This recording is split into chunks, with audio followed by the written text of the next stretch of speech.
دا درود شریف رونو چې چا اورېدو نبی علیہ السلام مبارک فرمایي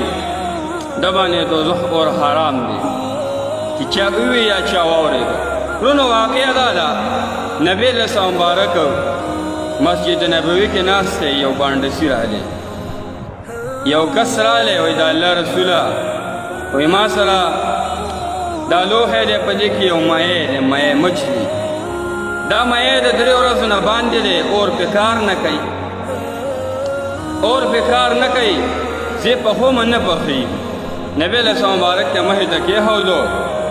او دوی د الله رسوله په خپله ورسره خبرې وکړه رونو نبی علیہ السلام مبارک سره بار سیس خبرې کولې هغه مړ مایع دی لګیا شو د الله رسوله د الله په حکم باندې وایي زه په دریاب کې ومه یو کس رالی د دریاب په غاړه ولاړ یو درود شریف یې ویلی دی ما اورېدلی زما په غوږونو باندې لګېدلی دی ما باندې اور کار نه کوي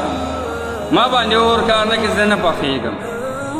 نبی علیہ السلام مبارک حیران شو وایي مایي یې ووایه هغه درود شریف کم دی هغه ورته د الله رسول ته غوږ کېښودو هغه مایع لګیا شو رونه درود شریف چې کله وي نو حضرت علی رضی الله تعالی عنه ناست د الله د رسول خواته وایي علي راشه درود شریف ولیکه خلکو ته ورسوه او کم سړي چې کم دی نه دا وي نو په هغه باندې څه وشو دوزخ اور حرام دی رونو دې واقعې نه دا معلومیږي چې یو سړي واورېده هغه باندې هم د دوزخ اور حرام دی ځکه مایي باندې هم چې کم دی نه څه هغه دغه کار نه کوي اور کار نه کوي نو چې کم سړي واورېده تاسو به دا مهرباني کوئ چې ستاسو په کورونو کې میندې خویندې دي پلاران دي نیکونه دي نیاګانې دي هغوی ټولو باندې یا چا قرآن نه دی ویلی په دې عربۍ نه پوهېږي زه تاسو ته په دې ویډیو کې ویم تاسو ته زه ویم تاسو به زنانو ته هم اوروئ چې دوزخ اور پې حرام شي نبی اسلام مبارک دې حدیث کې فرمایي خیر زنانو ته زما تصویر پکچر دا ویډیو مه هایه مخامخ ورته مه نیسئ دا بیک سیټ د موبایل دا ورته ونیسئ او زنانو باندې واورئ یا یو غټ سپیکر هینډسفري ورته ولګوئ MP3 ورته ولګوئ چې ټوله خاندان ورته راغونډ کړه ټول یې واوري د دوزخ اور پې حرام شي رونه غوږ ورته کېږي چې تاسو ته ویم تاسو مخکې شیرینګ د دې وکئ دا ټولو ملګرو سره فرینډو سره چې څومره کسان دي ټولو سره شیر کئ چې د دوزخ د اور نه الله جل شانه وبچي اعوذ بالله من الشیطان الرجیم بسم الله الرحمن الرحیم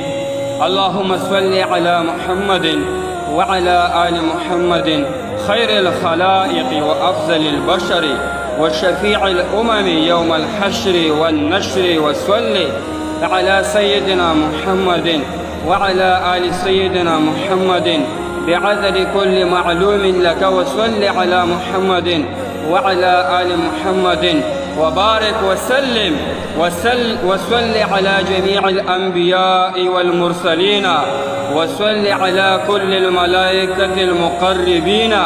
وعلى عباد الله الصالحين وسلم تسليما كثيرا كثيرا برحمتك وبفضلك وبكرمك يا أكرم الأكرمين برحمتك يا أرحم الراحمين يا قديم يا دائم يا حي يا قيوم يا وتر يا أحد يا صمد يا من لم يلد ولم يولد ولم يكن له كفوا أحد رونو دا درود شریف په زنانو په نارینو په ټولو باندې واورئ په خپلو ماشومانو یې واورئ خو ستاسو په دا مهرباني دا ویډیو مخکې شیر کړئ زه اکثر د دې په تمه یم چې ویډیو ورکړم چېرې څونه ملګرو شیر کړه ما ته خو راځي موبایل کې موږ ته شو کېږي چې کومو ملګرو شیر کړي زموږ د زړونو ته دعا وکړي چېرې نبی علیہ السلام مبارک حدیث کې راځي بلغوا عني ولو آیا چې زما خبره مخکې ورسوئ زه خوشحالېږم په لایک باندې هم خوشحالېږم خو په دې شیرینګ باندې بیا ډېر زیات خوشحالېږم دا د الله د رسول پرچار کېږي د دین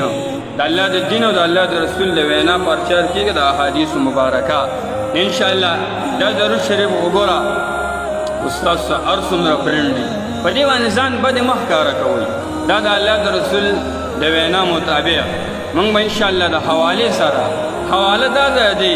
درود رحمت نومې دی او کتاب درود شریف کې چې کوم نه نو دا لیکلی شوی دی ځان له بیا کتی شئ نه انشاءالله دا نور ملګرو ته ورسوئ درود شریف باندې به د نبی علیہ السلام مبارک ستاسو تعلق جوړیږي او دا درود رحمت خو داسې درود شریف دی په چا چې واورېدو په ده باندې لکه د مۍ باندې اور مې باندې اور کار نه کوو نو چې چا د درود شریف واورېده په هغه به هم اور کار نه کوي. زه اکثر د ملګرو ته خاندم، زه وایم چې دا دې ووي که نه او د اور کې د اور دانګل اور دي، اور ته د اور دانګل یا د پکې د لاس وردن نه کوم کار به ربانې نه کوي. خو په حدیثو به موږ ازموده نه کوو. کافران یهودیان عیسایان دا به پې کوي، خو مسلمان له ازموده نه ده په کارونو. خو انشاءالله دا درود شریف مخکې شیر کوي. ما درته امید زما د وینا خیال دی خیر دی په ټولو باندې واورئ. انشاءالله درود شریف د دې د رحمت د وجې نه، د دې د برکت د وجې نه دوزخ اور چې په سړي باندې حرام شي څونه غټه خبره ده.